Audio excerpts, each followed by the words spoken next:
Hello student, आज की इस वीडियो में आप लोग को तत्सम शब्द के बारे में बताऊंगा। तत्सम शब्द क्या होता है, तत्सम शब्द की परिभाषा, तत्सम शब्द के उदाहरण बताऊंगा। इतना उदाहरण बताऊंगा कि उसमें से आप लोग कुछ न कुछ याद कर लेंगे तो बोर्ड परीक्षा में आप लोग को पूरा नंबर मिल जाएगा। तो सबसे पहले आप लोग तत्सम शब्द की परिभाषा समझिए। ये जो परिभाषा है बुक से लिखा गया है, क्योंकि ये बुक से जो लिखा गया है आप लोग को जल्दी याद नहीं होगा। एक मैं परिभाषा बनाया हूँ, बहुत सरल है, बहुत एकदम सरल है, आप लोगों को जल्दी से याद हो जाएगा। तो सबसे पहले आप लोग बुक वाला देखिए। तो यहाँ पर है तत्सम शब्द संस्कृत भाषा के वे शब्द होते हैं जिन्हें बिना किसी ध्वन्यात्मक परिवर्तन के हिंदी में प्रयोग कर लिया जाता है। तत् प्लस सम, इन दो शब्दों से यह तत्सम शब्द बना है, जिसका अर्थ है तत् का अर्थ होगा वह मतलब या उस, संस्कृत सम का अर्थ होगा समान। इस प्रकार से उसके समान मतलब संस्कृत के समान हिंदी भाषा में संस्कृत के शब्द प्रचुर मात्रा में पाए जाते हैं। ये तो हो गया किताबी भाषा, आप लोगों को शायद समझ में ही नहीं आया होगा। अब देखिए मैं आप लोगों को एक अपने तरीके से परिभाषा बनाया हूँ, आप लोगों को ये कन्फर्म याद हो जाएगा। तो यहाँ पर देखिए तत्सम शब्द की परिभाषा। तो ये देखिए तत्सम शब्द संस्कृत भाषा के दो शब्दों तत् प्लस सम से मिलकर बना है।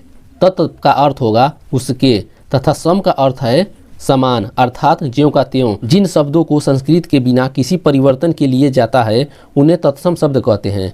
अगर बोर्ड परीक्षा में तत्सम शब्द का परिभाषा पूछ दे, इतना आप लोग लिख देंगे तो आप लोगों को पूरा नंबर मिल जाएगा। अब चलिए इसका उदाहरण समझते हैं, तत्सम शब्द के उदाहरण। तो यहाँ पर देखिए तत्सम शब्द का उदाहरण है, इतना मैं उदाहरण लाया हूँ, उसमें से आप लोग 2, 4, 10 याद कर लेंगे तो बोर्ड परीक्षा में पूरा नंबर आप लोगों को मिल जाएगा। तो यहाँ पर देखिए आग है, पहला आग है, आग का तत्सम शब्द होगा अग्नि। दूसरा है जीभ, जीभ का होगा जिह्वा। देखिए माता है, माता का होगा मातृ। कुआं, कुआं का होगा कूप। अनाज, अनाज का होगा अन्न। आंसू, आंसू का होगा अश्रु। ऊट, ऊट का उष्ट। अंगुली, अंगुली का होगा अंगुली। यहाँ पर देखिए बड़ी ई का मात्रा है और यहाँ पर देखिए छोटी ई का मात्रा है, अंतर है ना। फिर उसके बाद देखिए दही, दही का होगा दधि। भाप, भाप का होगा वाष्प। नखत, नखत का होगा नक्षत्र। ओठ, ओठ का होगा ओष्ठ। उछाह, उछाह का होगा उत्साह। पत्थर, पत्थर का होगा प्रस्तर। अब देखिए काठ, काठ का होगा काष्ठ। गधा, गधा का होगा गर्दभ। भौरा, भौरा का होगा भ्रमर। कपूर, कपूर का होगा कर्पूर। पुहूप, पुहूप का होगा पुष्प। भीख, भीख का होगा भिक्षा। आम, आम का होगा अम्र। सास, सास का होगा श्वास। नींद का होगा निद्रा। गांठ का होगा ग्रंथि। बाह का होगा बाहु। अति का होगा अति। यहाँ पर देखिए बड़ी ई का मात्रा है, यहाँ पर देखिए छोटी ई का मात्रा है, तत्सम शब्द में छोटी ई का मात्रा हो गया है। कृपा, कृपा, इसका होगा कृपा, यहाँ पर देखिए नीचे का कृपा है। और यहाँ पर देखिए प्रिय, प्रिय, यहाँ पर देखिए छोटी का मात्रा लगाकर प्रिय है तत्सम शब्द में। अब देखिए अगला है दूध, दूध का होगा दुग्ध। नारियल, नारियल का होगा नारिकेल। नेक्स्ट देखिए कोयल, कोयल का होगा कोकिल। न्यून, न्यून का होगा न्यून। पत्थर, पत्थर का होगा प्रस्तर। कर्तव्य, कर्तव्य का होगा कर्तव्य। सांप, सांप का होगा सर्प। घोड़ा, घोटक। अलख, अलख का तत्सम शब्द होगा अलक्ष्य। अंताक्षरी का होगा अंत्याक्षरी। प्रभु का होगा प्रभु, यहाँ पर देखिए बड़ा ऊ का मात्रा, यहाँ पर छोटा ऊ का मात्रा हो गया है। कान, कान का होगा कर्ण। आँख का होगा अच्छी। नयन का होगा नयन। देखिए नेक्स्ट है चक्षु, चक्षु का होगा चक्षु। खम्भ, खम्भ का होगा स्तंभ। साखी, साखी का होगा साक्षी। अमी, अमी का होगा अमृत। हाथ, हाथ का होगा हस्त। चरण, चरण का होगा चरण ही होगा। पदम, पदम का होगा पद। पुत्र, पुत्र का होगा पुत्र। पुतरी, पुतरी का होगा पुत्री। श्रवास्ती, श्रवास्ती का होगा श्रवास्ती। रात, रात का होगा रात्रि। सिंह का होगा श्रृंग।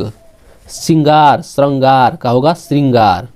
अस्तुति, अस्तुति का होगा स्तुति।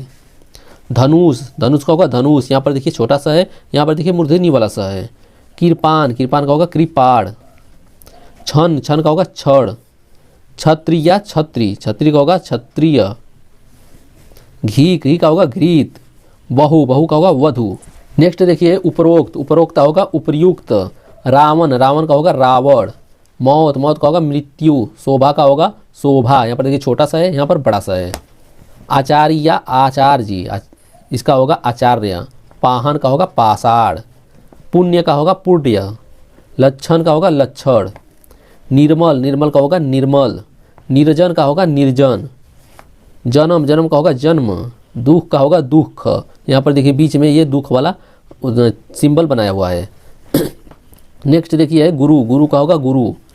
यहाँ पर देखिए दक्षिणा, दक्षिणा का होगा दक्षिणा। जेठ, जेठ का होगा ज्येष्ठ, जेठ माने होता है बड़ा, सबसे बड़ा, उसका होगा ज्येष्ठ। गांव, गांव का होगा ग्राम। ससुर, ससुर का होगा स्वसुर। ओखली, ओखली का होगा उलूखन। मैं उम्मीद करता हूं कि आप लोगों को तत्सम शब्द के परिभाषा और उदाहरण अच्छे से समझ में आ गया होगा। तो इस सभी को, परिभाषा को, उदाहरण को अपने नोटबुक पर लिख लीजिएगा या स्क्रीनशॉट ले लीजिएगा, क्योंकि ये बहुत इंपॉर्टेंट है बोर्ड परीक्षा में और कंपटीशन एग्जाम में सभी में पूछा जाता है। तो आज के लिए बस इतना ही, मिलते हैं नेक्स्ट वीडियो में। अच्छा लगा हो तो वीडियो को लाइक जरूर कर दीजिएगा। धन्यवाद।